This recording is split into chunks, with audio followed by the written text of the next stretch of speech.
I'm a little overwhelmed. I've lived here 71 years almost, but I met a great many of you, and most of them are my friends. If my talking is difficult, let me know. I'll try to make it easier to understand. Where do you start a story like that? A long time ago, a ruler died, and the man that oversaid. We came to bury Hitler, not to praise him. They called him Caesar.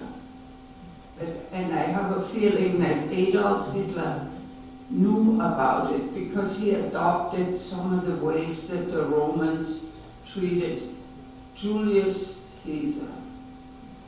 Well, I was born and grew up in Bavaria, in Munich, and I came to Bavaria, which is the bottom tip of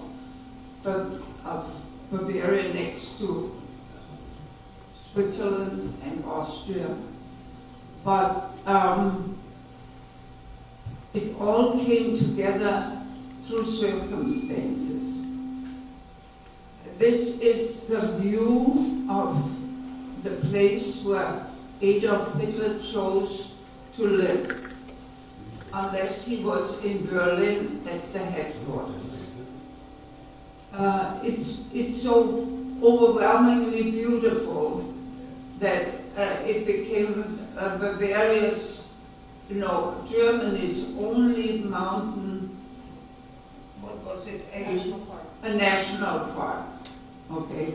This is my daughter.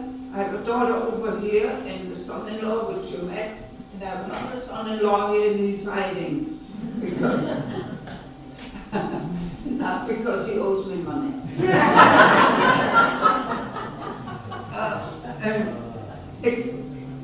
Hitler had a checkered here. There is the mountain again. You see, it dominates the whole territory. That's the town, down in a valley. But Hitler chose the mountain retreat further up.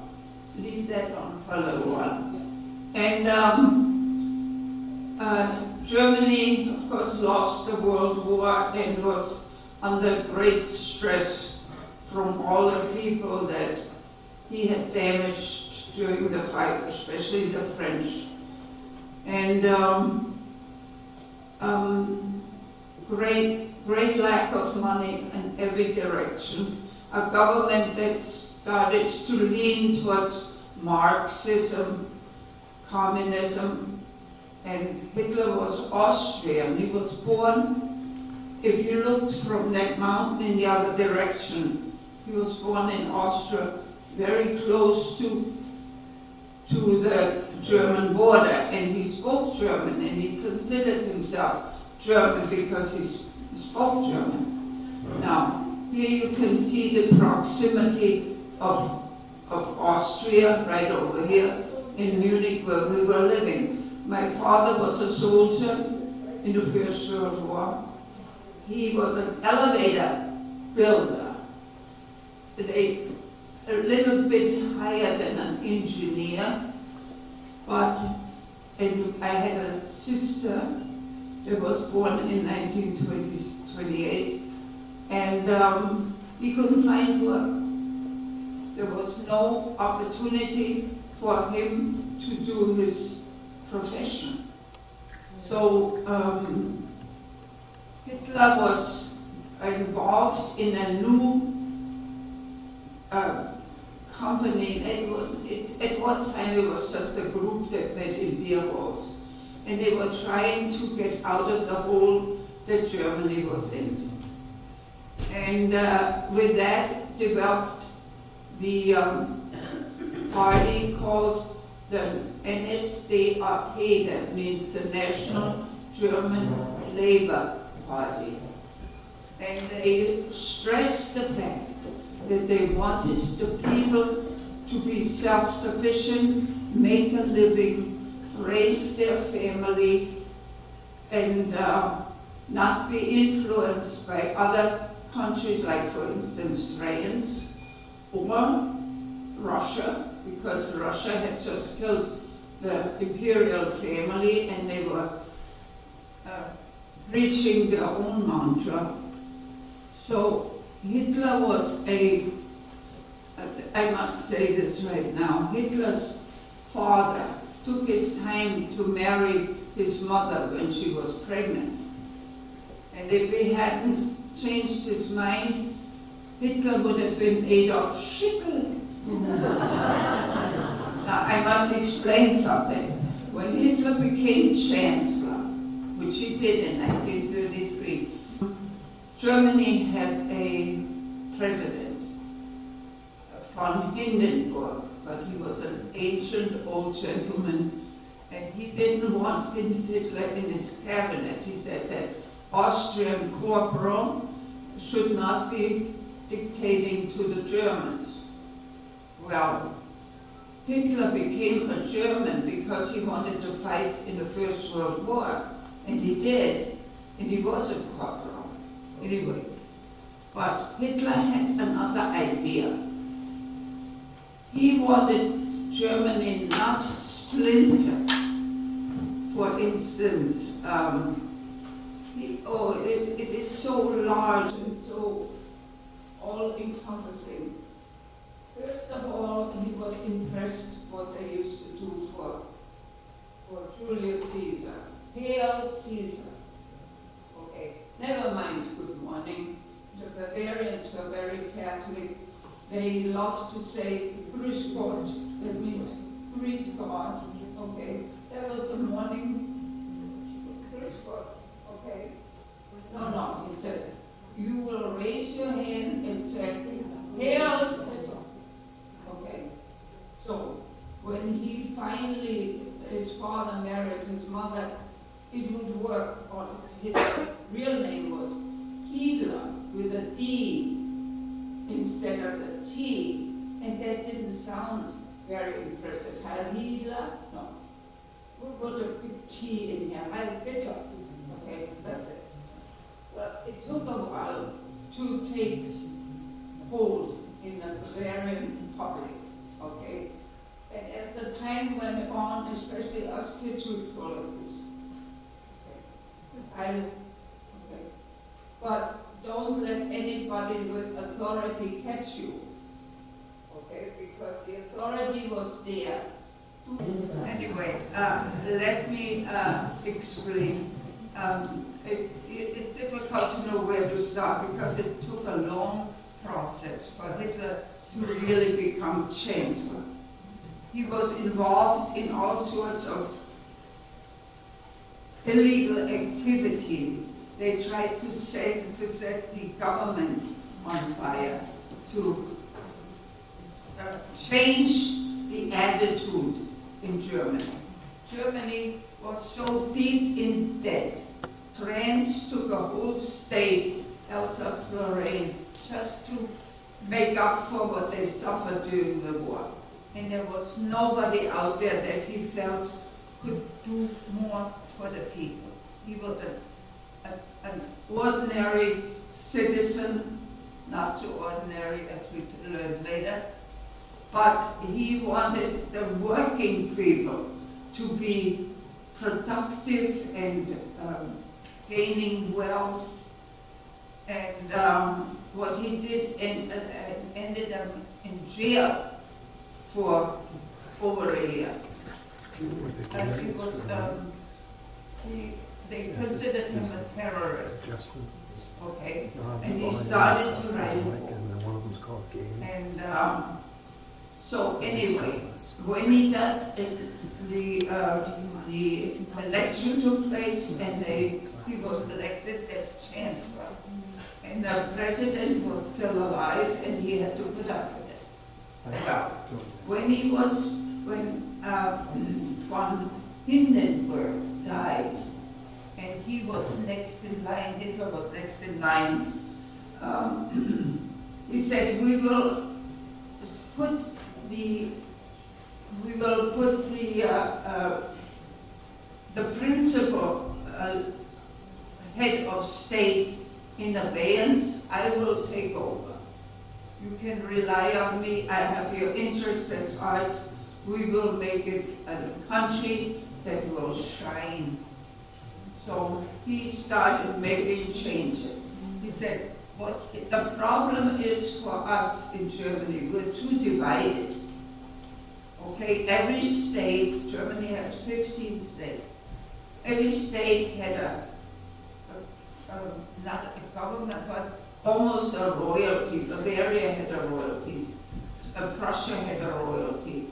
The Queen of England married a prince from Alsace-Lorraine, no, from Saxe-Coburg. Okay, all of that. He made this a law.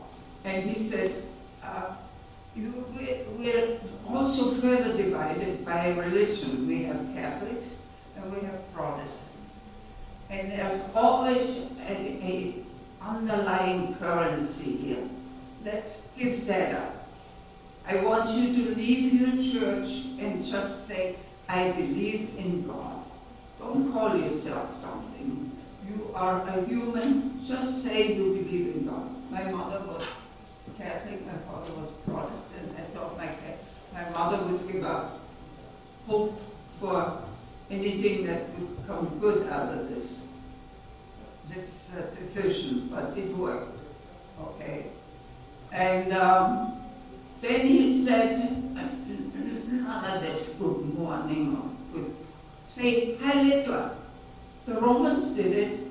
They called Hail Caesar. You can do it for me. Wait till you see what I do for you. Okay? Well, he did start up the industry in a most aggressive way. The first thing he did was build the roads all through Germany. And when I think it was Eisenhower that came to Germany after we lost the war, and he saw the road system and he started instrumenting it here in America. The reason Hitler improved roads was because he started building a little car. Folk means people. He built a car called a Volkswagen. And it was $300 a car. And there were very few people that couldn't afford it. Okay. Then he said, we must call each ourselves one people, one country, one leader. Ein Volk, ein Land, ein Führer. Okay. Well, the people were so downtrodden and so demoralized that whatever he said made a lot of sense, and they could see the product that he was doing. In those days, he was a savior in those days. Okay. He came from a family where his father was a civil servant. Hitler wanted to become a painter, painting pictures. And he went to Vienna because he was born in Austria, and he was told he did not have the wherewithal. He should be an architect because he was good in drawing and all of that. Well, he figured it was better than being a civil servant somewhere. Okay, so here we are. Okay, let's go to the next picture. Oh, yes, he was in prison, as I told you, in Germany, in a town called Lunenburg, and they're trying to forget about the fact that he was there, especially when the war ended, because nobody had anything to do with it. But they were all anti-Hitler when the war was over. Okay, I was very young, but well, okay, let me tell you how this progress that I ended up near Hitler. Okay, this is the territory that the valley was built by a river. Like all valleys were mostly built by rivers. They washed out over the hundreds and hundreds of years. So everything on left and right was left what the mountains were constructed of. Now the reason this is called Salzberg is because in 11,000 they found salt underneath all these hills. And in those days, till about 1400 and something, salt was more precious than gold. This was a rich area. Not only was it productive, but it was nice to be there. Okay, up in these little hills, like there is where the arrow says Berghof, there were 3 inns where people would go there in the summer. There was a train going to this area. It was a dead end. You can go beyond that. But where this was, there were overnight stays. People that could stay there overnight and walk through the hills and all of that. Recreation. Okay? Now, okay, how do I carry on that? All right. Now, back up one more. Up where that circle is the point where when Hitler bought the house that says Berghof, Hitler's vacation home. His book sold massively. He became rich, and when he was let out of prison, he went there again because he knew this place even before he became a politician. Because, as I said, if you look this way, he could see from a window in the Berghof, he could see into the area where he grew up. This was almost owned. Okay? So, consequently,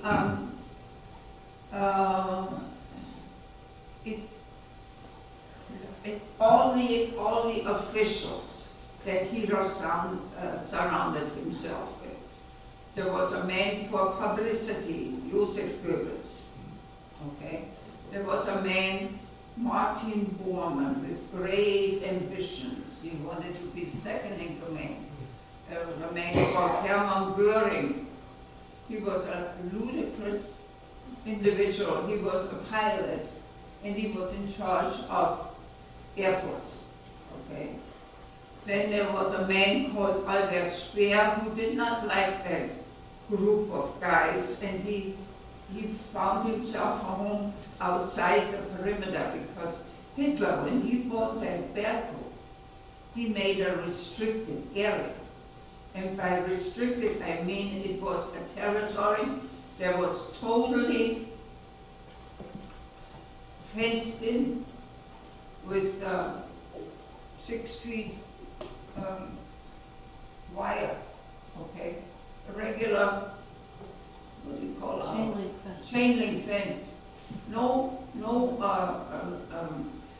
steel wires on top that would prevent you from climbing over. It was meant to be, this is mine, stay out, okay? I'm in charge here, all of that. Now, these guys that were always listening to what he was thinking, bought or built themselves houses around the Berghof. I have slides later that will show you. He wanted to know what he was thinking before he even thought about it. Okay? So his 50th birthday came on the 20th of April, 1939. And they wanted to give him something that he would appreciate. Hitler had a funny way of living. He got up at 11 o'clock in the morning and expected his cabinet there at the Berghof. Okay? They knew, these guys all knew what to expect. And he had a prolonged noon meal, and then he gathered his, they call them Klingons now. He went to a tea house that he could walk to. He loved to walk. He was still a boy out of Austria somewhere, okay. And he loved having tea, and he would orate, and he would tell stories and bore everybody to that. And then they went back to the Berghof and had another meal that they had to stay and listen to it. He was in charge. But they said, let's give him another tea house that he can't walk to. Okay. This is Kirchstein house. This is my dad. My dad,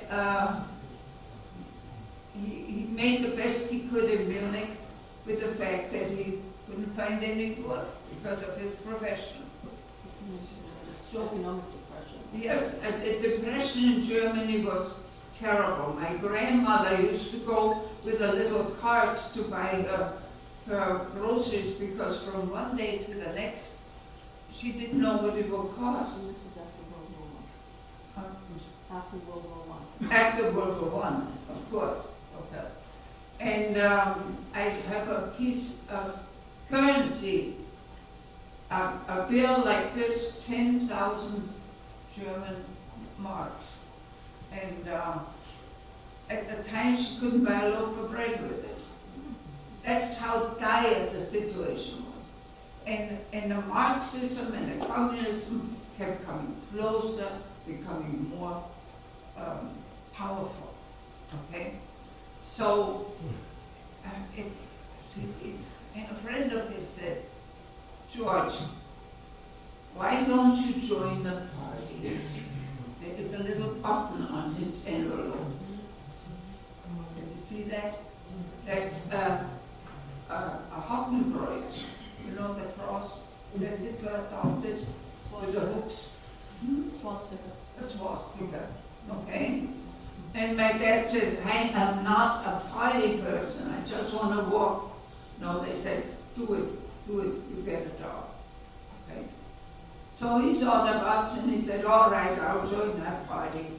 It was 6 weeks later, he had a commission to install an elevator in Berlin in the broadcasting tower.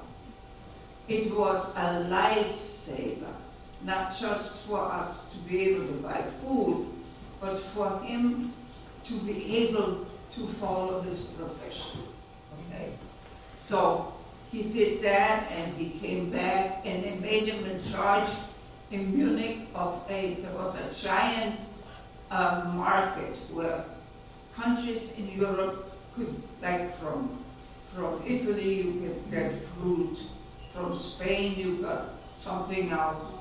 And every country would bring their goods to Munich and the merchants could go there and get it for their stores. It was a good job. One day he had a call from Obersalzberg. Mr. Mayor, we want you to install an elevator. He said, well, yes, I have to, wherewithal I can do that. He said, yes, but it is a difficult spot. It's up on a mountain.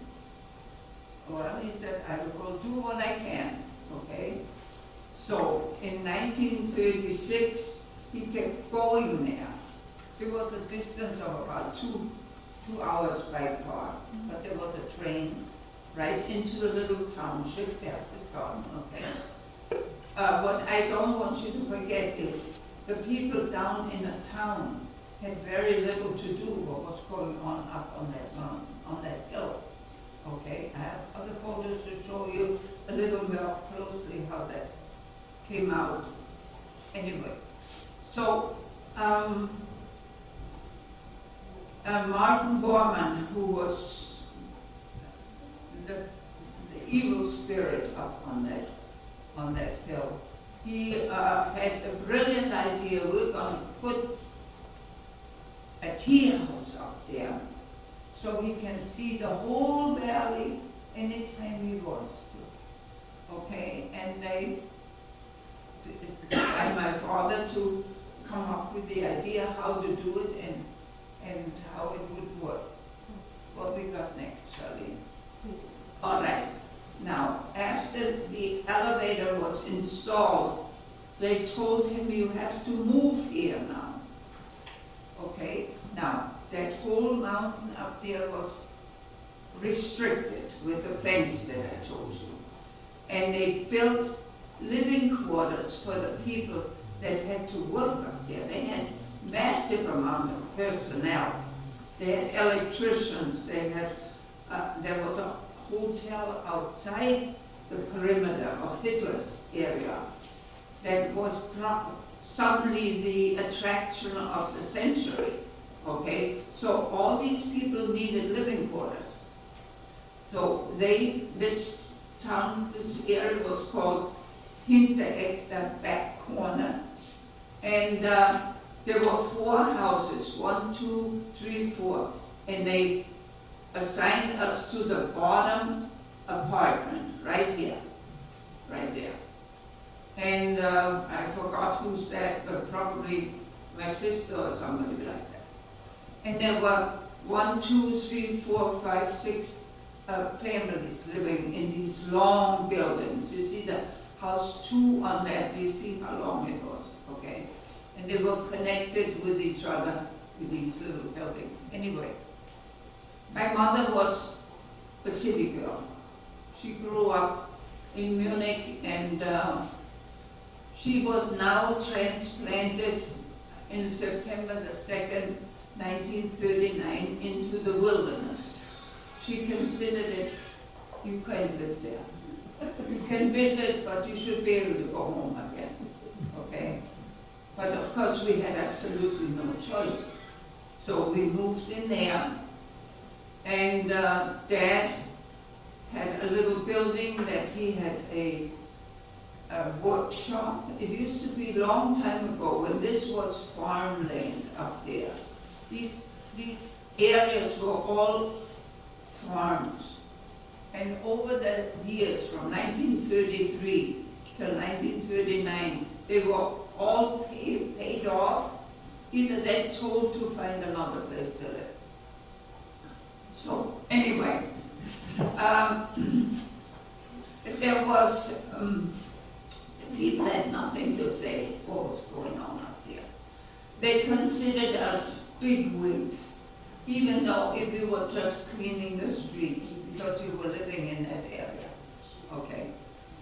She wasn't crazy about any of the activities. They had groups of women that would start knitting groups and all of that. My mother said, I've been there, done that. I want my city back. I want to go back to the city. They said, we can't do that. You must put up with it. I personally thought I landed in paradise. I lived in Munich for 6 years. Very few green areas, okay? And most of the time there was a little iron fence, a little rod that meant don't step on the grass, okay? This is here to look at only, don't step on the grass. Suddenly, I was out there.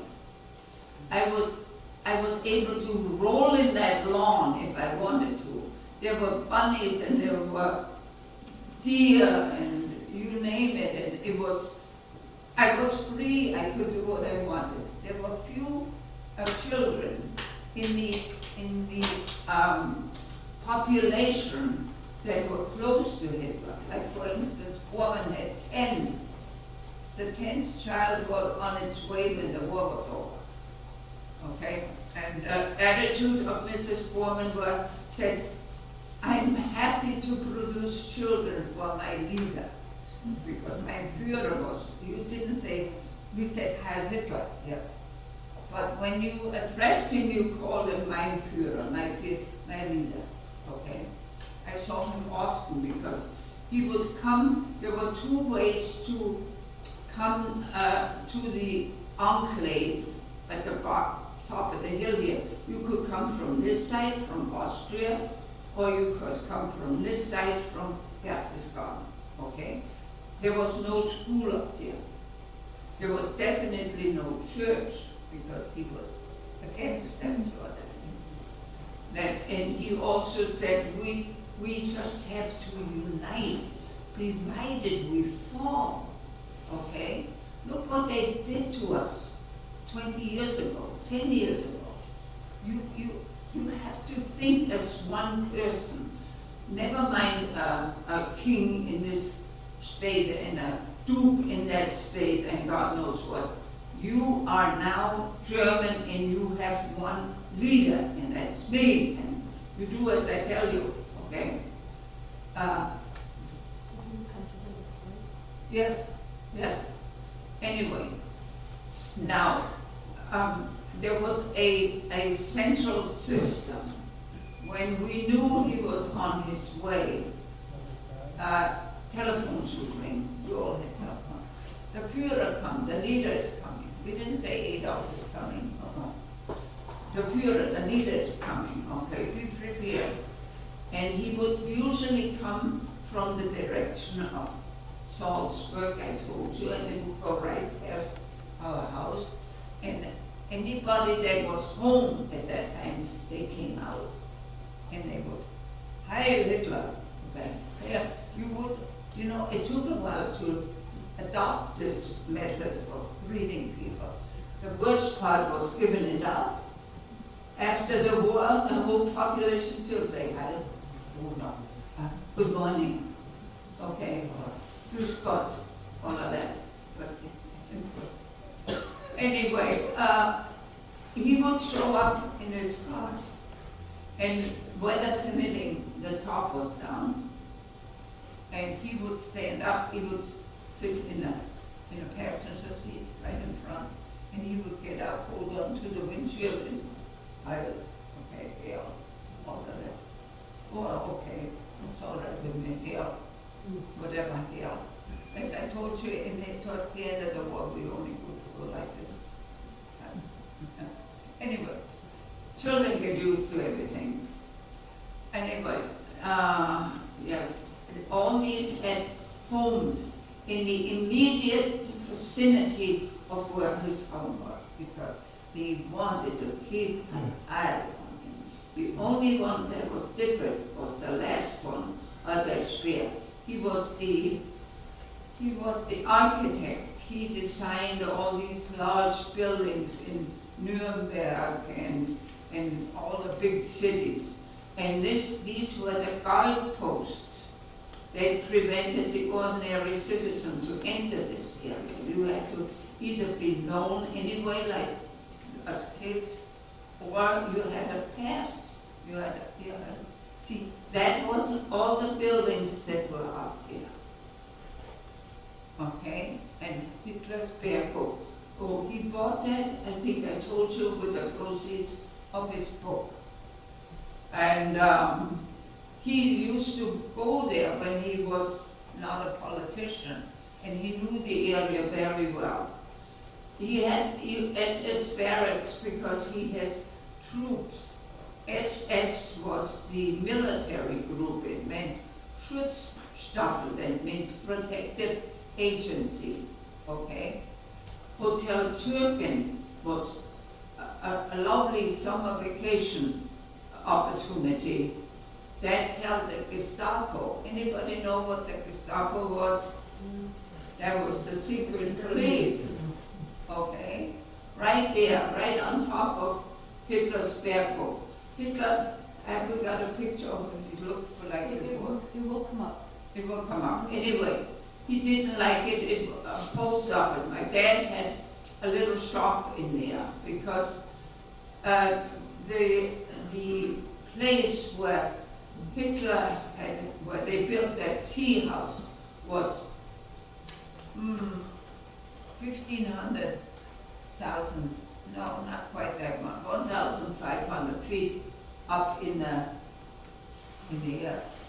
There was no way of getting to it, to the house, and I will show you pictures of that, because of the structure of the mountains, okay? This is the house that he bought. It used to be called Haus Wachenfeld, purchased in 33.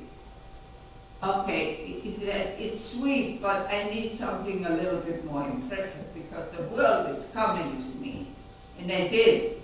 I have a list of everybody from England Duke of Wales came with his wife, and he said, I need something a little more impressive. I'm the leader of the great German country. I need something more impressive. So being an architect, he designed this house. To me, there was a pile of rocks, but that's beside the point. But that window here, that was able to sink into the ground, and barely, even in bad weather, he would stand there in the morning and look out on a very particular mountain. And that had another fairy tale going with it. I told you about the Watzmann? No, I didn't. Watzmann was a country duke living there, and he was cruel and unreasonable with all the people. And one day God struck him solid and he became a rock. He had 7 children and they were all there. Okay, he loved the story. Okay, you have to do good, be good to your people, or you turn out to be a rock. Okay. Anyway, he saw that was the house, and the people, they migrated there. Okay, there was hardly a sunny day where there weren't people out here when they knew he was in town. We want to see our leader. We want to see our leader. Okay. And he would come out, and he was very gracious to especially good-looking women, and he loved children as long as they were Jewish. Okay? So anyway, now that mountain in back is where they wanted to put another tea house, because he loved to go for tea. All right, so now this is that comes later. Okay. Yes, these little indentations here, as the war progressed, they had to secure the people in case they would bomb this area. This comes later when Germany was bombed daily, okay? But that was the proximity. The hotel was not in the restricted area. Here, Wasserhof Hotel. So people could go there and stay overnight, but they could not go into the restricted territory. I showed you the little guard houses, okay? So all the important places were collected, okay? So anyway, now this is a mountain called the Kielstein. It means something stone, okay? The Americans call it Eagle's Nest. All right, now, how do you get up there? See the precipice of this mountain side? There was no possibility to put a road up to the house. So, the German workers, this was all built by hand. The only machinery they had was, what do you call that, that drill that you... A jackhammer? A jackhammer. Okay? And they had to have the electricity to run and all of that. But this was all built by hand. See how narrow the road is, and where the rocks itself are showing. At that spot, they dug a tunnel into the mountain, 500 feet. Okay, see the road on the bottom and the house on top, this little pimple up there. Okay, so that started in 1936, and they came back up one morning. Okay, this was the entrance to a 500-foot tunnel. It was lined with rocks from that mountain that Hitler looked at every day, and I tell you why he was so enamored with that mountain. We'll get a good picture of it someday. And you could drive a car in there.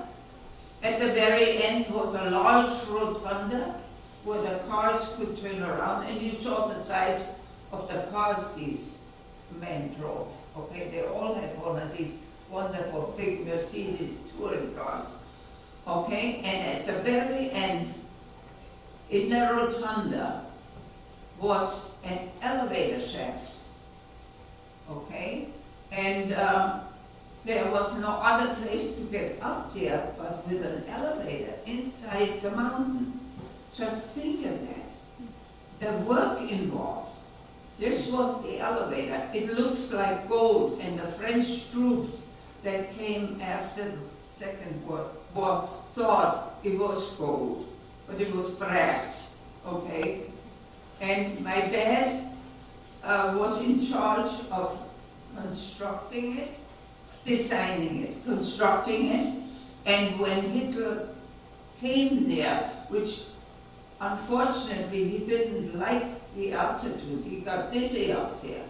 So he was up there a total of 5 times. The building of this massive thing was $108 million, the whole area. But he had the money because his not only did he get royalty from his book, he had his picture on postage stamps. And every time a postage stamp sold, he got a penny or 2 or 3 or 4. And before long, he was a very wealthy man. But he didn't pay for this house. The party paid because it was a birthday present to his 50th birthday. This was the interior of the house. I think you see the red circle is where the elevator was. Okay? You came out, you drove into the mountain, got into the elevator, drove up and came up out inside the mountain. The big conference room, for instance, all of that. Okay, let's see what's next.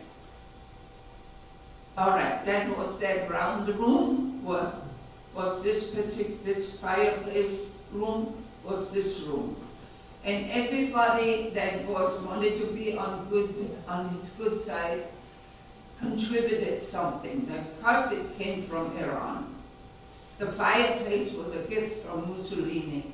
He was greatly a good friend of Mussolini. He did the same thing Hitler did to Germany, to Italy. Okay. Now, after, this is a little early, but we show it at the same time.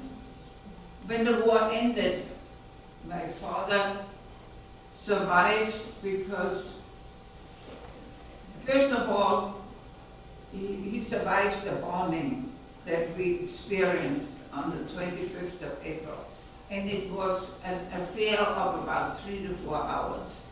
Anyway, I'll tell you about that after. But when Dad had to stay up there, because he was in charge after the war, the Americans put him in charge. And he would run out of food, and he had a little phone up there, a little crank phone, and he would call the house and say, Fee, you gotta bring me flour, you gotta bring me eggs, I need potatoes, I need food. And I would, in the summer, I hoof up there. In the winter, it was heavy snow then. I would go up on skis, and if you put fur strips on your skis with a nap the wrong way, in other words, against the way you're walking, you don't slide back. And after I delivered, I could take the furs off, little strips, and just skid home. But I wasn't looking forward to that every day. But if the weather turned bad, I slept in that little lawn chair here in the front.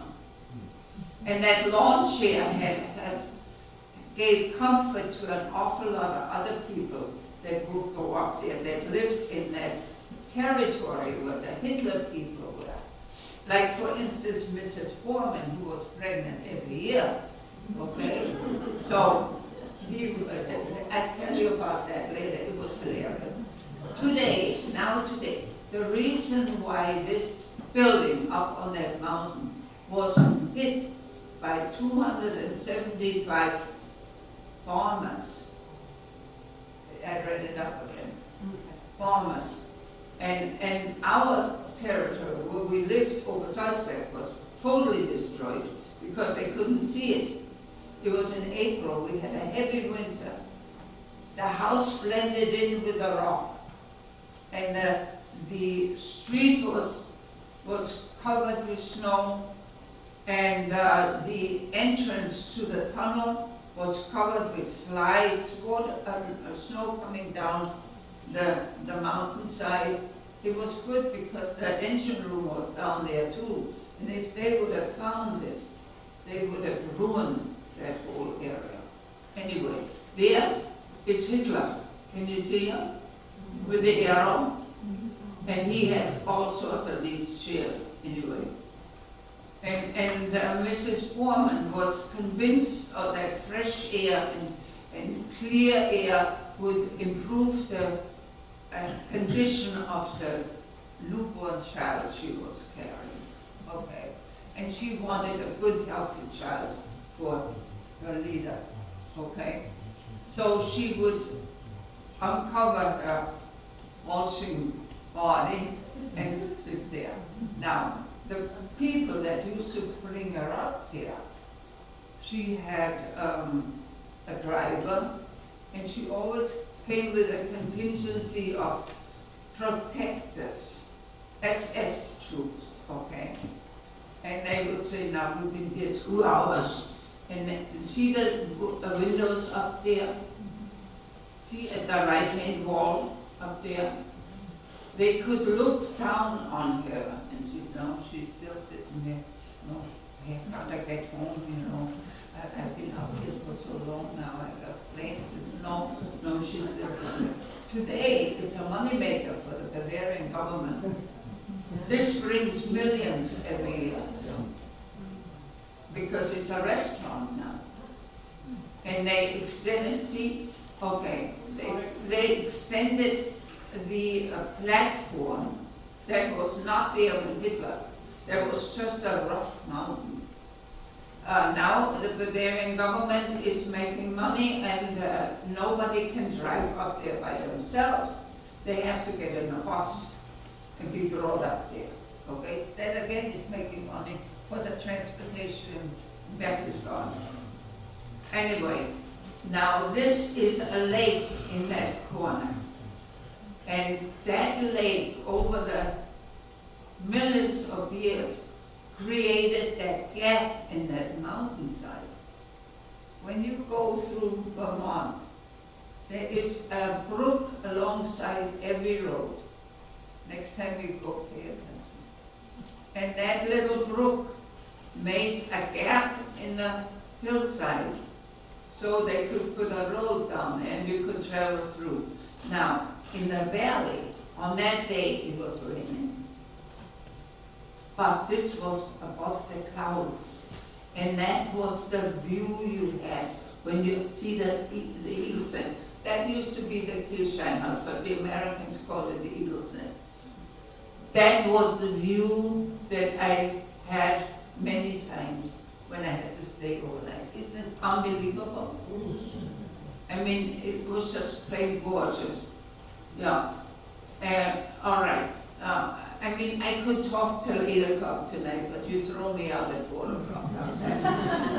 Anyway, we're living in that little community that I showed you, those 4 houses. And my mother had relatives in Munich, and she was a city girl, I told you. She felt she was abandoned in that bucolic area here. That's Austria over there. When Hitler stood in front of that big window, every morning I told you in his house, that's what he could see, and he knew he grew up over there. Okay, that's where he was at home. And anyway, mother questioned at her husband, my dad, and said, George, you got a little influence. Will you please get me out of this situation? We couldn't have visitors because it was a restricted area. They were building housing because this place was growing and they needed everybody from cook to bottle washers to electricians to motor pool helpers, drivers, mechanics. So it was an ongoing thing of building up on that hillside. There's a new community growing, outside this blessed area here. See if we can get an apartment there. Well, Dad had a lot of friends up there. He was not a politician. He never was. He admired Hitler for what he had done. Hitler got him a job, and he made the area livable again. At one time, there were only farmers there, and the farmers could only provide you milk and butter because it was not a territory where you could grow a crop. Okay, look at it, all hills and all of that. So anyway, he had friends in every department, and that's what really saved his life later. And because the war had started, and he couldn't join the military because they needed him. He needed to be in that cabin, in that elevator, every time anybody went up, including Mrs. Foreman. Okay? And then, of course, prior to the war, there were everybody from Mussolini to English government at that time who was in charge. Anyway, it doesn't matter. He came, they all wanted to meet this man and see what he's planning. Can I find out? Okay? There must be something that I could find out from making friends with this man. Okay? And they always took him up to that eagle's nest because he was so totally impressive. Okay? He was, gorgeous, out of this world. Okay? And now, Hitler was he was a charming man, except when he met some government officials, he was absolutely rude. And after the war was over, they were all gathered up, the ones that survived, the ones that didn't kill themselves, okay? And they all said, he never was diplomatic to anybody that he didn't like. Well, Hitler liked children. And these were the kids, most of them, the ones standing up that I went to school with. And there was no school up on that mountain, no church, of course, because he didn't believe in that. But these were all dignitaries' kids. I'll point you out that some of the 10 children that Bormann had, the one that's Irmgard, that's a Speer boy. He was cross-eyed. He had a sister, and she's sitting down there, and she's cross-eyed too.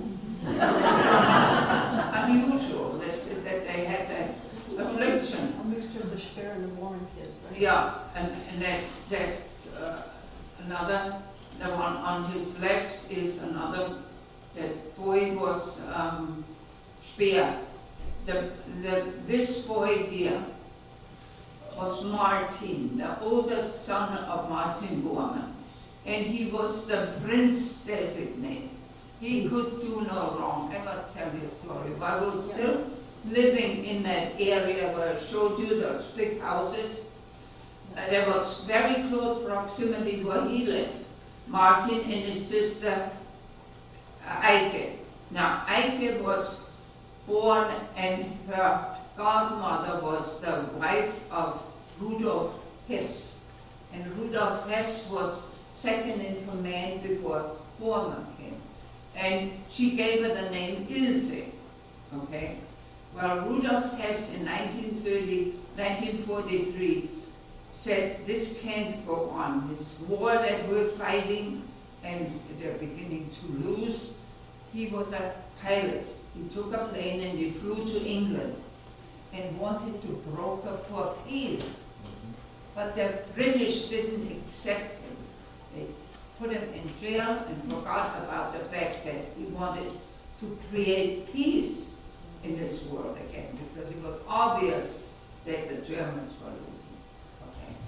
So this girl here, Eike, she's the third back, the one with the scar on the left. That one.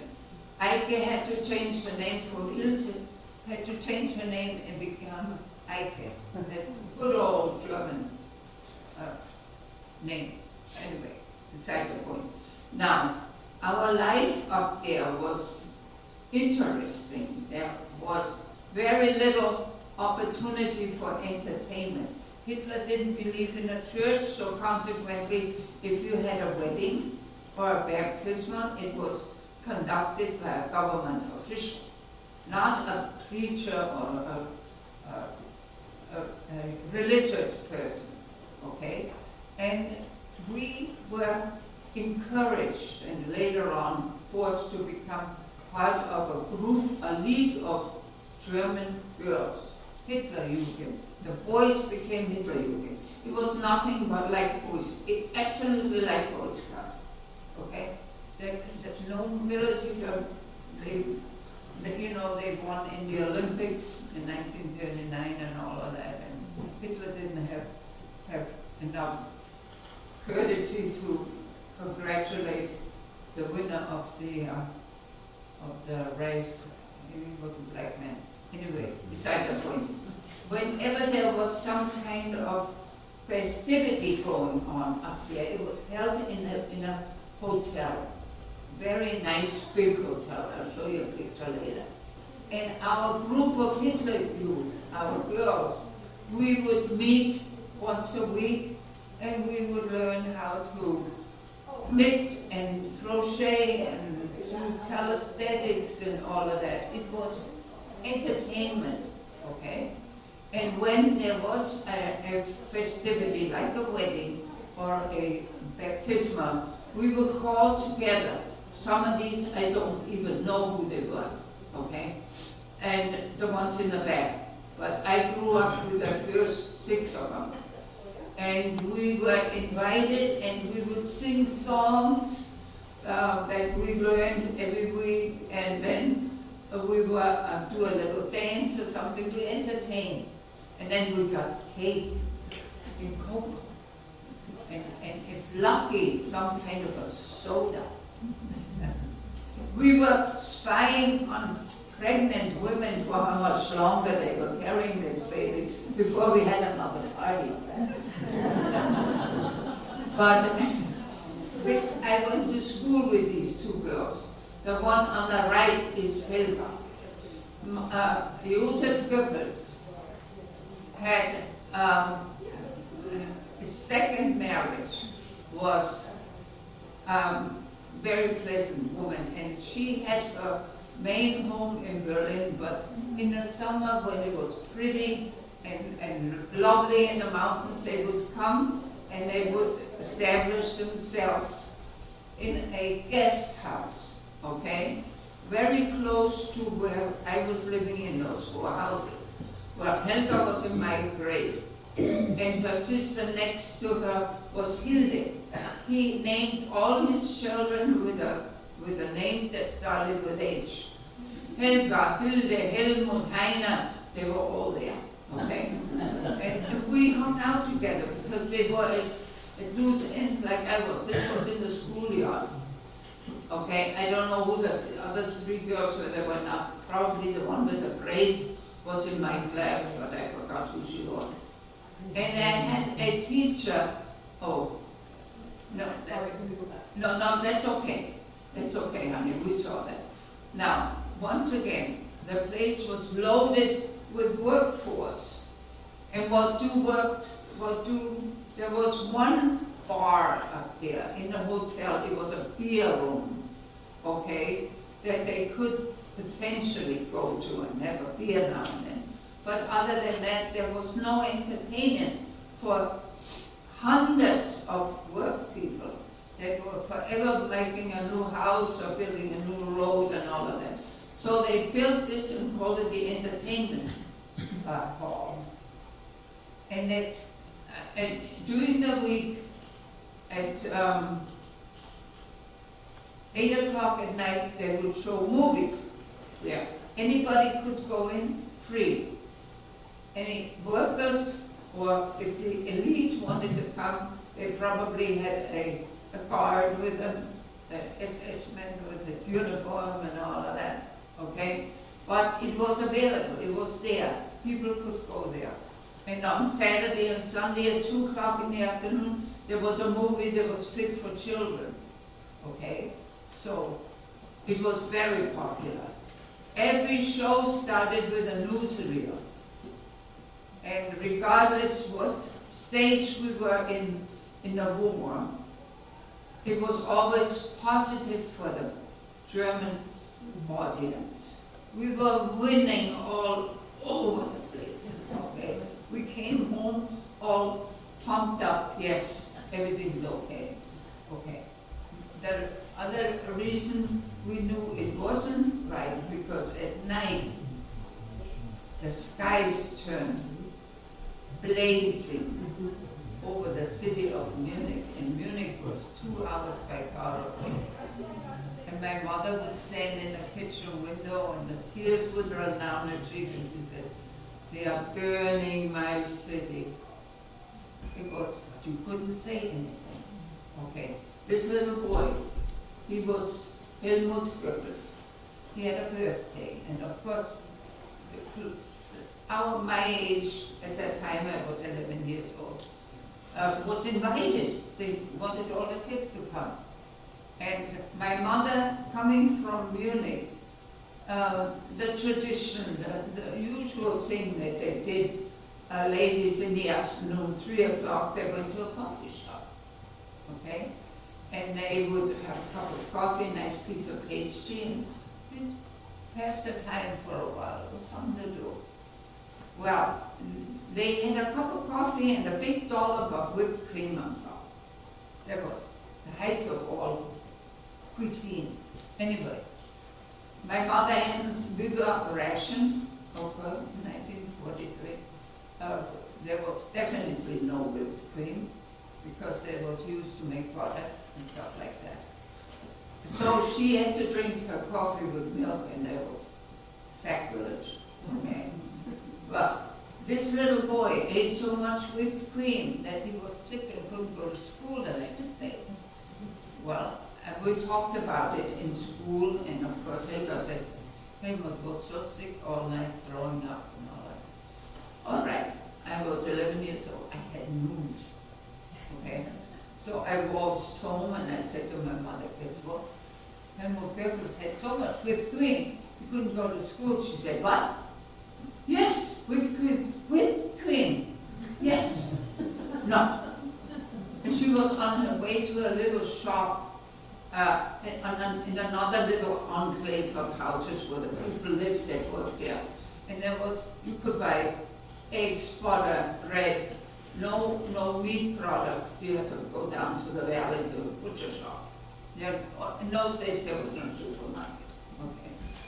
So she gets there, and she stands in line with all the other women that are waiting to be waited on. She says, yes, here we stand, waiting for what they have left for us to buy, and little Helmut ate so much whipped cream, he got sick and couldn't go to school. Okay, she got it off her chest. Then she walked home another 20 minutes. The phone was ringing. And my dad said, Mitzi, my mother's name was Maria, Mitzi, what did you say? That's how long it took for somebody in that shop to get in touch with the Gestapo. Luck would have it. Dad was on good terms with everybody out there. And not everybody had the idea that this was paradise. And he made the phone call disappear, and he said to my dad, George, tell your wife to keep her mouth shut. You could be somewhere right now where you don't want to be. Okay? All right.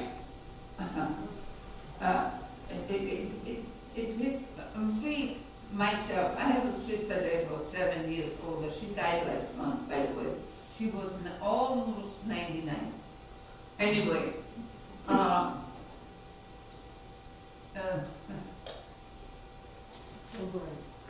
Sobering and frightening. oh yes, of course.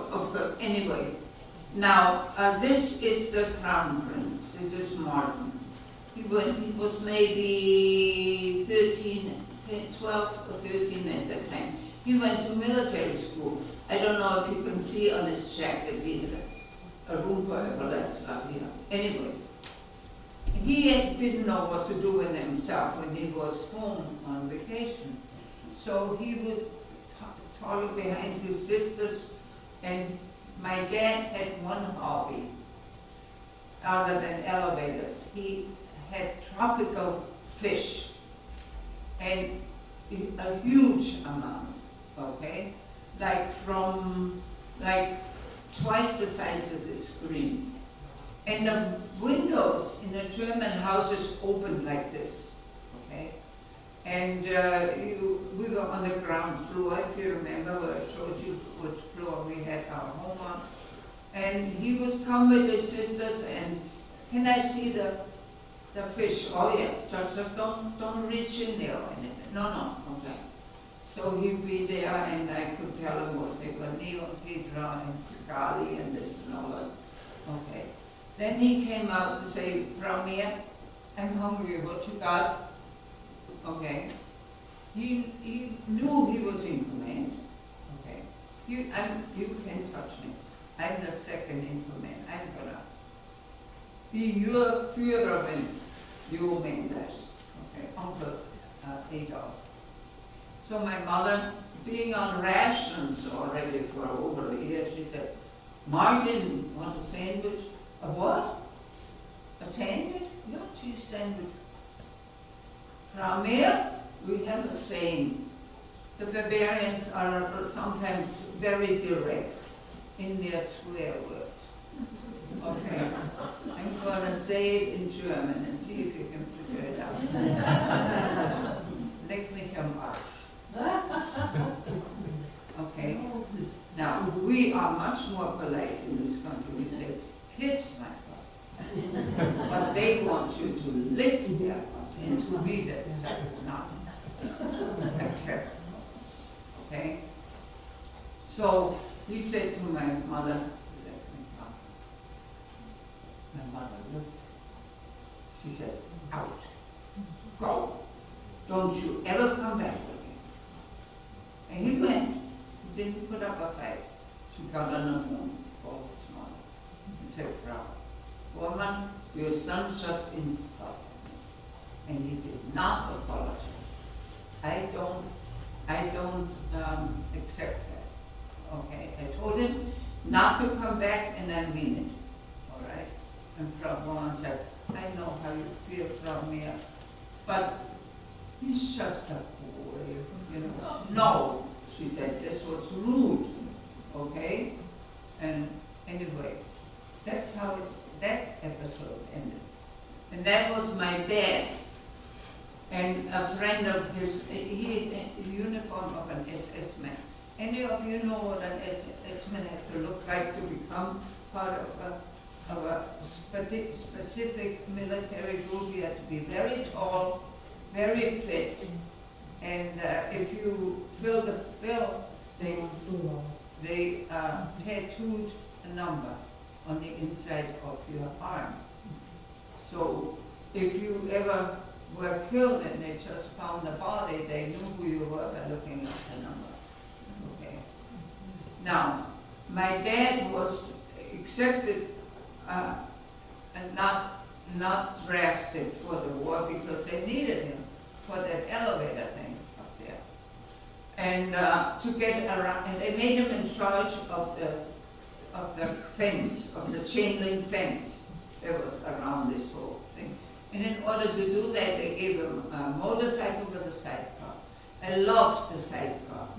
He would take me from where my mother finally got her wish, and they moved us to another area, a new area. It was a long way to go to the bus station for me to go down into the valley to go to school. So I would ride with Dad, and if I didn't want to be in that sidecar, I sat on a wheel behind this man's sleigh. Can you see that?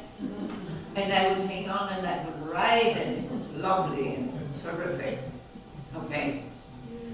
But he got around and he checked out the fence wherever, if everything was okay, or if somebody, we had foreign laborers out there from Czech Republic and Italy to build all what they had in mind to erect up there. See, the German men were all in the army, so consequently we had to find labor where we could get it.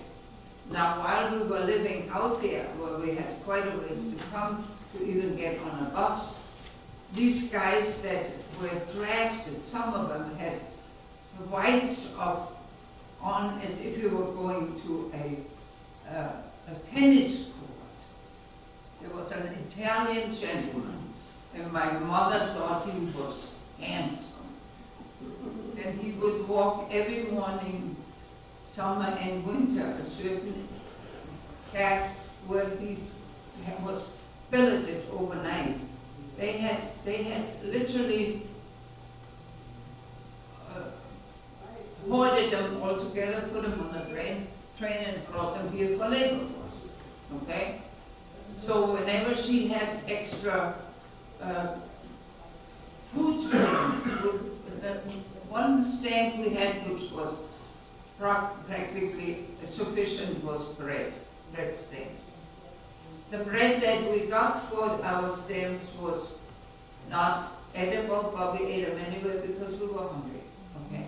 So if she had a couple left over before they expired, she would go out and walk up where he was coming, and she reached out her hand, and he knew now what she would do, and she put the stamps in his hand.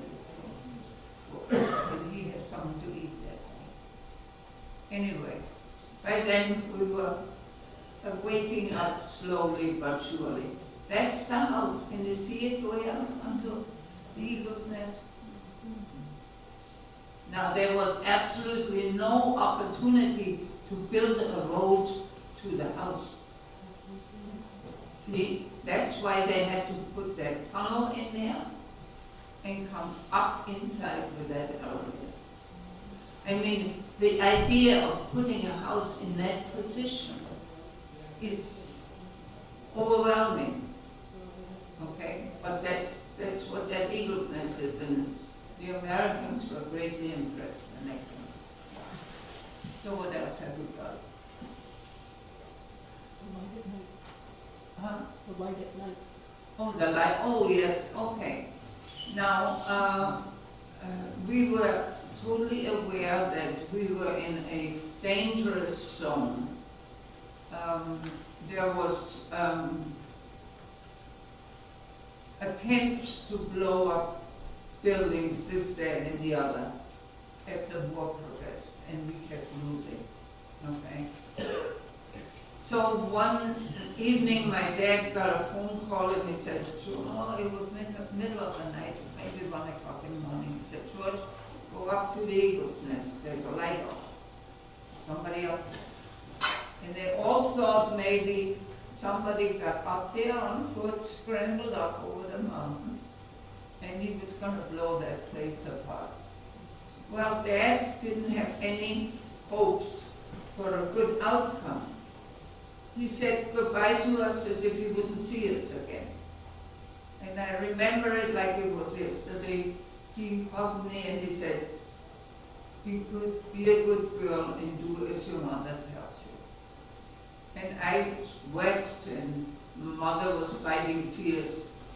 He came back about an hour later and said, I don't know who put that, who thought that was a light. It was the moon. There were these big windows there, and the moon was in the right spot, and the person that saw it was in the wrong spot. And he thought, okay, now, the bombing in the cities were continuous, every night, okay? Either the Americans or the British. This was the only opportunity to protect the people that lived up there. These were the underground bunkers. No sense building something above ground. That could be destroyed, okay? But I read somewhere, which I believe is correct, when the Allies came, the British bombed us on the 25th of April, 1945. They were flying over every day. We were in school. By 10 o'clock in the morning, if there wasn't an air raid, we would look at each other. I didn't do math. Did you? No, I don't either. Well, because when the air raid was, we were let out of school. That's it. All done for the day. Okay. Well, this particular time, I was on a different track prior to that. What did I say? Anyway, beside the point, we were let out when the air raids went off. And later on, somebody said it was luxurious. Okay, does this look anyway luxurious?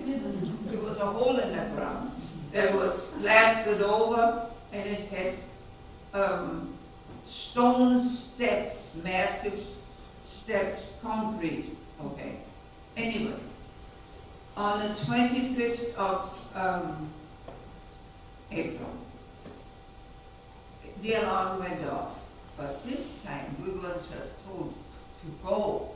There was one of these touring cars out front of the school. School system is different still today in Germany. You go 4 grades of grade school. Then you have an opportunity, if you want to go to high school, you pass a test. If you wanted to, didn't have to. You could continue 4 more years of grade school, and then you were done, and then you went to a technical school or something like that. Most of the people in the village were business people. They had shops, they were butchers, bakers, everything to make money during the tourist season. Okay? And some of the kids that are of that family, they say, what do I do with physics and chemistry? I don't need that. I don't even need another language. I'm going to learn what I can so I can help my family. But I had no such ambition, so I passed the test and I became a high school student. So did the girls, Goebbels girls that I showed you prior to that. Well, we got into one of those limousines that was waiting for us, and they bombed us up that hill. And when we got to the top of where all those buildings were, there were SS barracks, there was something like 2,000 soldiers billeted up there and all of that. They stopped at this bunker. Now, I had shown you a picture where the bunker was underneath that whole house, whole hill you could see. You could go from Bormann's house directly in there, Hitler House, and this was for the area where there was a kindergarten, and the personnel stayed there, lived there. They were employed by the hotel and all of that. It was for everybody. Well, when we got out of the car, the bombs started falling, and the air pressure was to the point that we were tossed down there. Little kids, kindergarten, falling, okay? All the women that were living in this area, we were tossed down those stairs. Our knees were gone, our elbows were gone. It was a screaming like you wouldn't believe, weeping and oh. And so we went in there, and there was a long tunnel, and there were chairs alongside and benches, and the pressure of those bombs, you could feel it in those tunnels. It was frightening, okay? But we thought we were out of danger now, okay? So it went on for 2 hours. They knew exactly where every building was.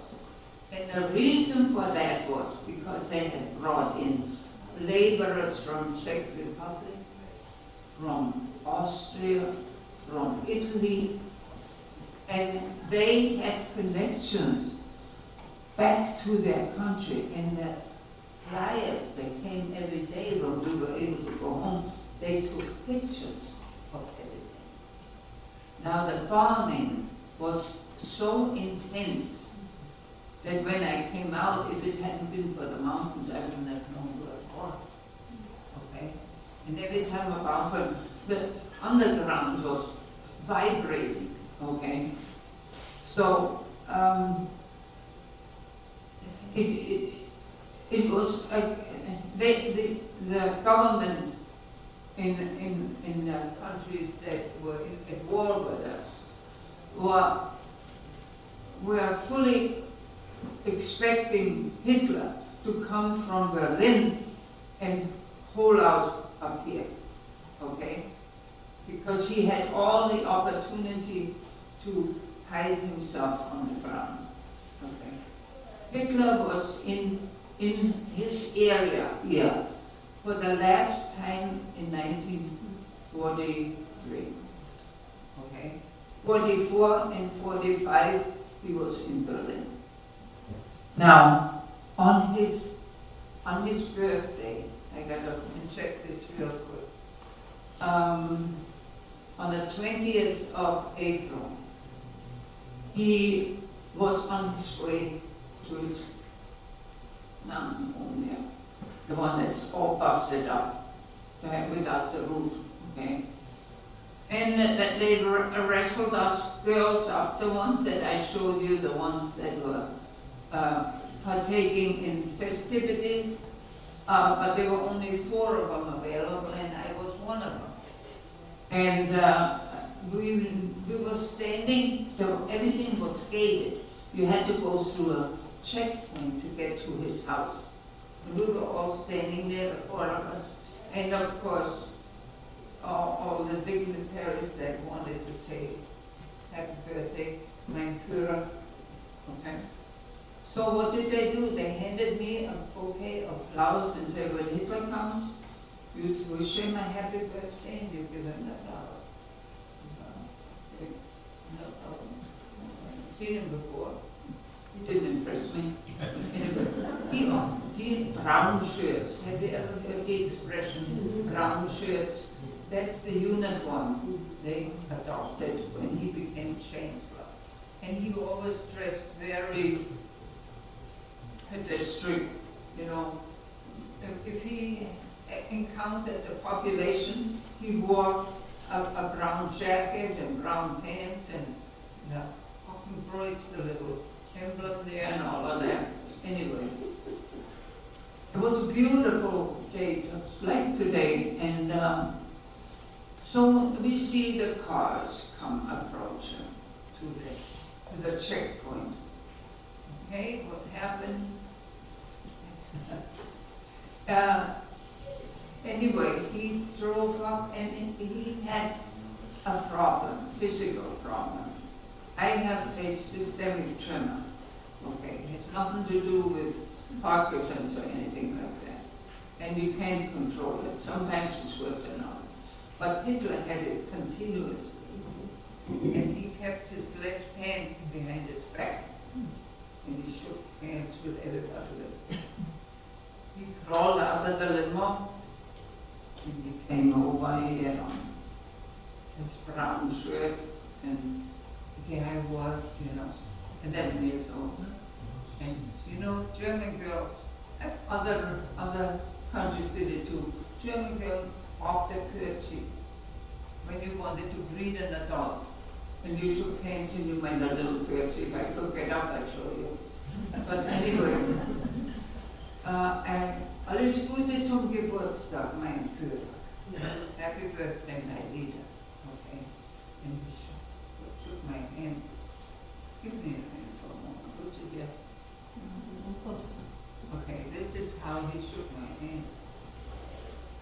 It was the biggest disappointment in the world because I expected this great leader of the German country And he's got this fishy handshake. So he took my flowers and he got in the car and drove on to his house. And I gone home. I got news, mother.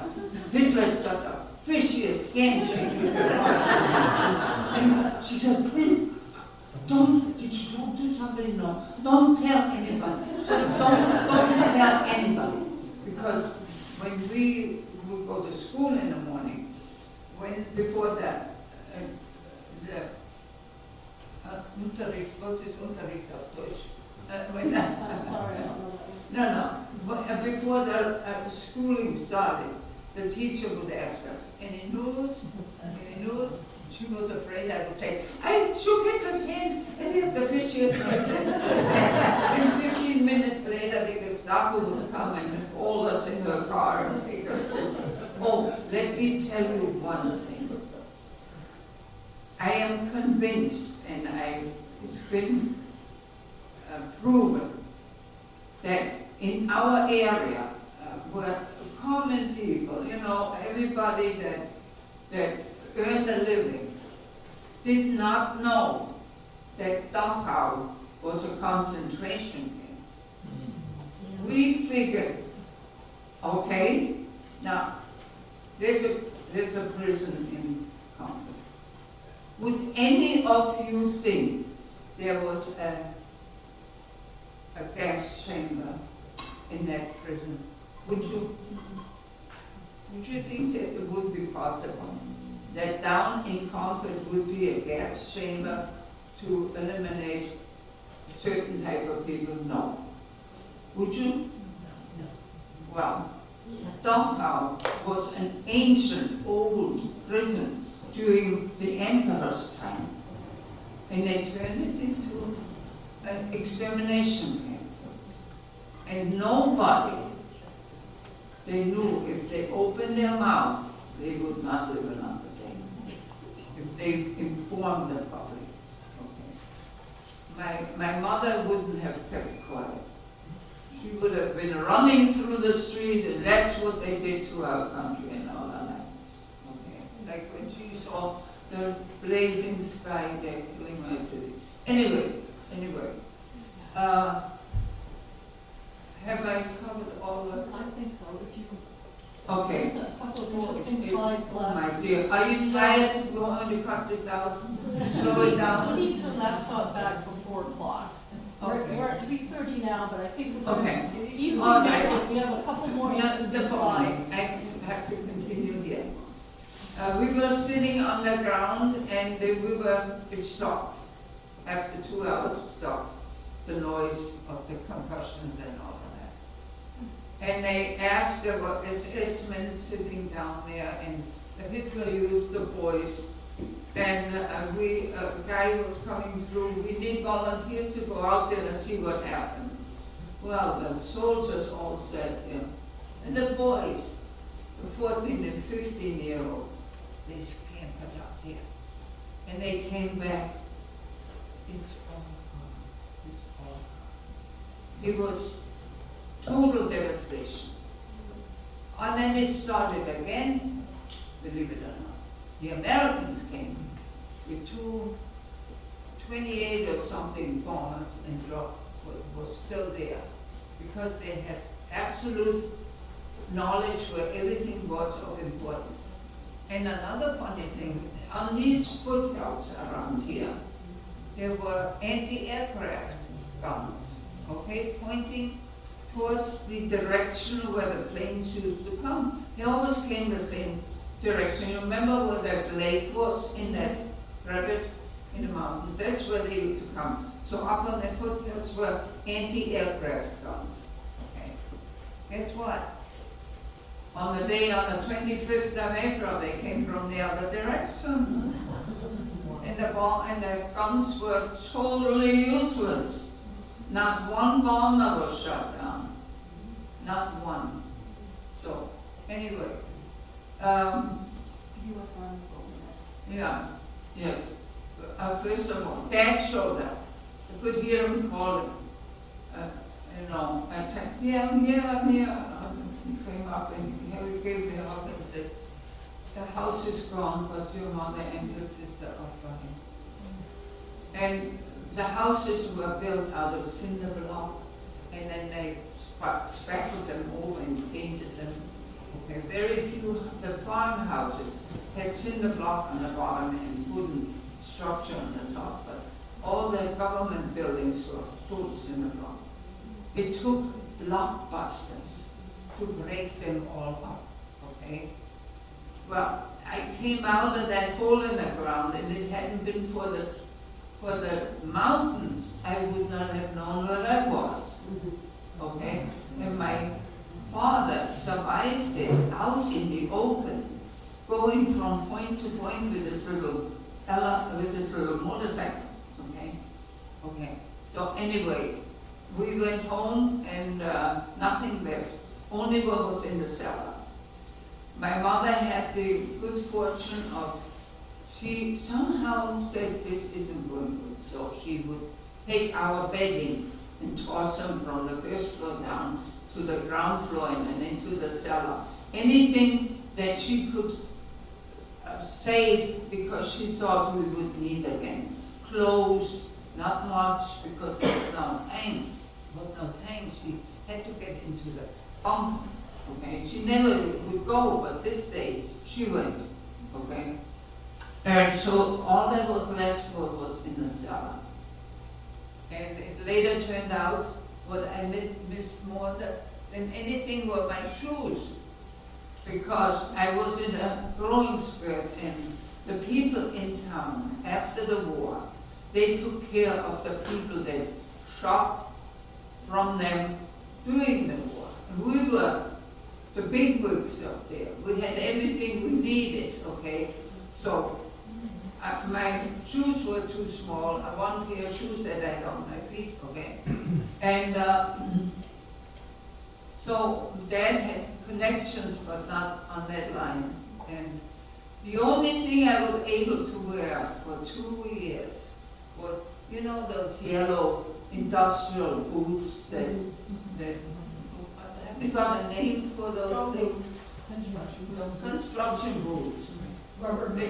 They were too big to begin with, so I had to have 2 pair of socks, Dad's socks. I wore them for 2 years. I was known all over the valley with the kid with the yellow boots. Just look for boots. Okay. Anyway, but we didn't know where to go. We couldn't live in there was no house left, so what did we do? Dad had a lot of friends in the area. He's been there for such a long time. And he was a social guy. So he knew he had a sawmill. Across the street from there was a big sawmill, and the man that owned that house on the left owned it. And see the balcony on the very top underneath the roof? Okay, there were 2 rooms up there. A living area and a bedroom. No kitchen because it was never used as a kitchen. It was just a couple of spare rooms in case people were coming that they needed to accommodate. Okay, he said, okay, I have found where we can stay for a couple of days. So whatever we had saved and taken with us, he drove us down. It was quite a distance to get to the bottom of the valley. That was on the way to Austria, by the way. And this is the sign that they're now Baptist Garden is that way. Okay. So he took us down there. We were not conscious, none of us.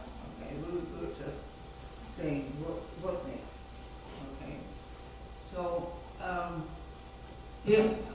You moved in? Yes, we moved in, and that was maybe the 26th, 27th of April, and on the 2nd of May, it was a day like today, we heard this rumble from this road that to Salzburg, to Austria. Now, while we were anticipating the end of the Third Reich, we were told, if we ever get overrun by an enemy, pray that it isn't the Russians, because the Russians won't let you live. Okay? Well, we associated the Russians with a star, and this tank had a star on it. Okay, see? Well, my mother stood out there. We came down when we heard this noise, my sister, and all the people in this area, they all stood there, and I saw the tanks coming. The Russians are here. Look at the star. Yes. And that because I was so, I didn't think that. I said, no, they're not the Russians. Prior to that, when we first saw the star, if anybody would have had a pill to do themselves in, they would have taken it right there and then, because we heard horror stories, what the Russians did to the people that they overran. Okay? Now, we hailed them, believe it or not. We were saying, oh, thank goodness the Americans. Okay? And they drove by and they waved at us and all of that. And they were safe. And my dad showed up and he said, they're looking for me. They're looking for me. And my mother said, why? Well, I don't know. They just want me. So, in a hotel up on the mountain, it was outside the restricted area. And the soldiers came and they knew they wanted to go up there where Hitler was supposed to be. In the meantime, the de Gaulle troops from France came over the mountains from the other direction. And I told you they did not see the elevator shaft or the door to the elevator, so they scrambled up the mountain. Hitler's up there. He's up there. Okay? And they broke the door open and went in, and there was this door for the elevator. Now, if the elevator was down in the valley, 500 feet, the door up top wouldn't open. So they couldn't open the top. Well, we know he's down there. Okay? So they shot the door open, and because I have a picture to show you after, the cables that had the weight of that cabin attached to it, and the electric wiring and all of that was all visible in that big shaft. And because the house was made out of blocks of granite, there was always work to be done. Because the atmosphere up there, the weather and all of that, it would deteriorate the building itself, so they were bags and bags of cement. Okay, so look, they look down, and down there is this big square thing, the top of the elevator. So they, first of all, they had found the liquor locker, okay? And they were thirsty as all get out, so they helped themselves, and then they took the cement bags and tossed them down there. That looked just so good. You can't get out now, can you? And the bags opened, and then cement attached itself to anything that was not on the wall, okay? All right, so by that time that the Americans had come, they could see the engine room, because on the, you know, where the tunnel goes into the mountain, there was a big parking area where you could turn around and drive back down. And on the face of that mountain was a door.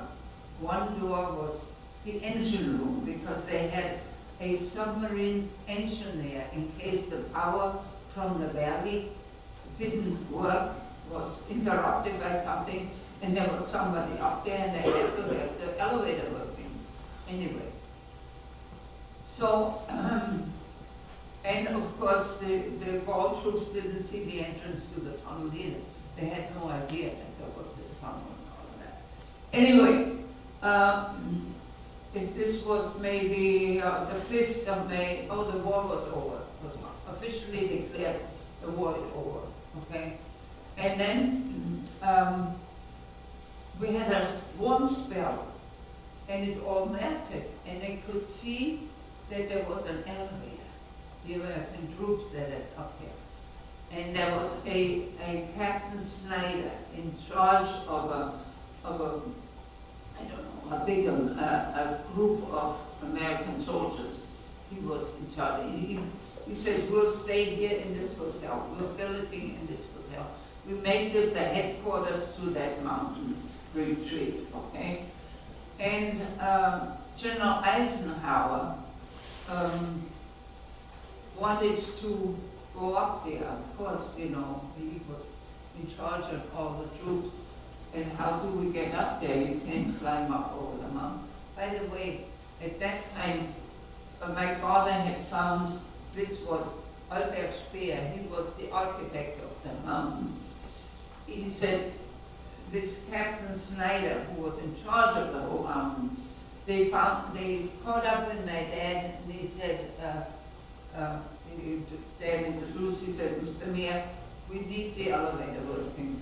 And Dad said, I'm sorry, I have to find a place to live first. Okay, I guess Captain Snyder was a decent man, another one would have shot him right off the back. And he said, well, find whatever you can that's not destroyed. You have my permission to move in. That's, I have no furniture either. Well, whatever you appropriate, if somebody protests, send them to me. Okay. So Dad moves us in there with this little side car. We didn't have much anyway. But, he started working on the elevator. He had a couple of guys, Emma Göring, Hermann Göring was a number. He was a big, hefty man, okay?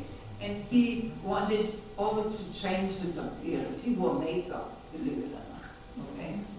And then he would turn, his wife was a Norwegian, and he'd get Norwegian clothes and wear them. I have to tell it about that. Him looking in the window. We were living in that apartment house where we had the ground floor, and Dad had his fish tanks all up there.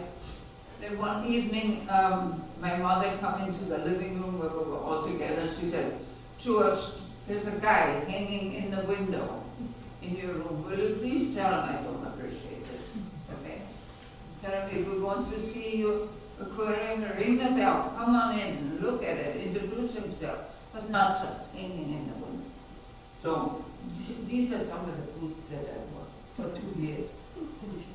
Anyway, so Dad got up here from his paper and then he came back when he was she said, Mitzi, did you say something? No, I don't talk to people like that.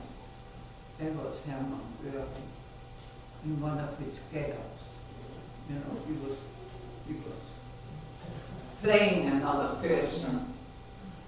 So anyway, we got him in the elevator cable. Yes, right? anyway, Emma Göring had a driver because she would never drive a car.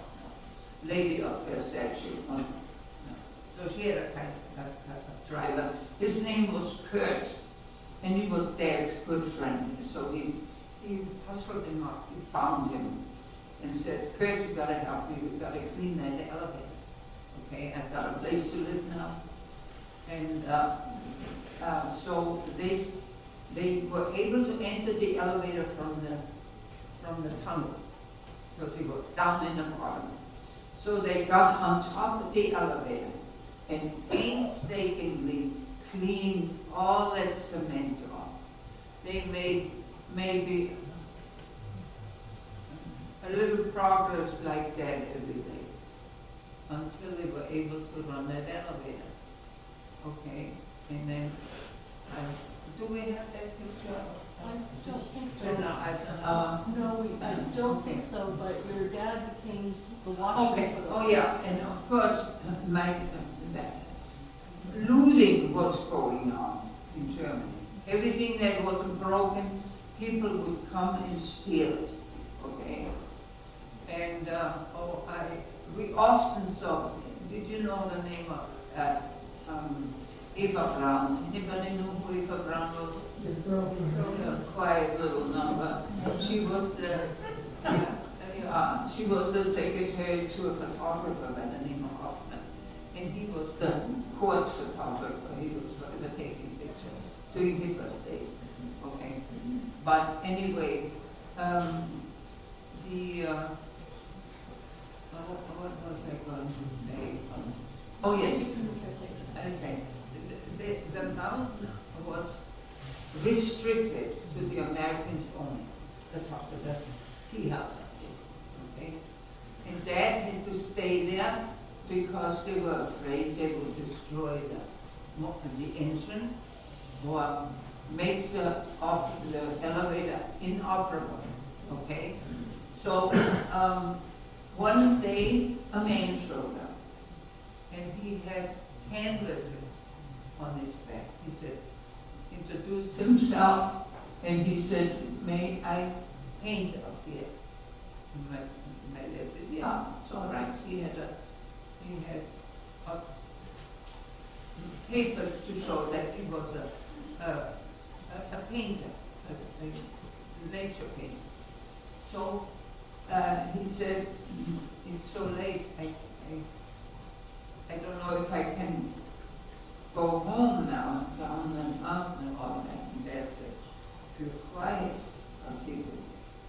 because he didn't know that man to go off the trail and possibly die. And in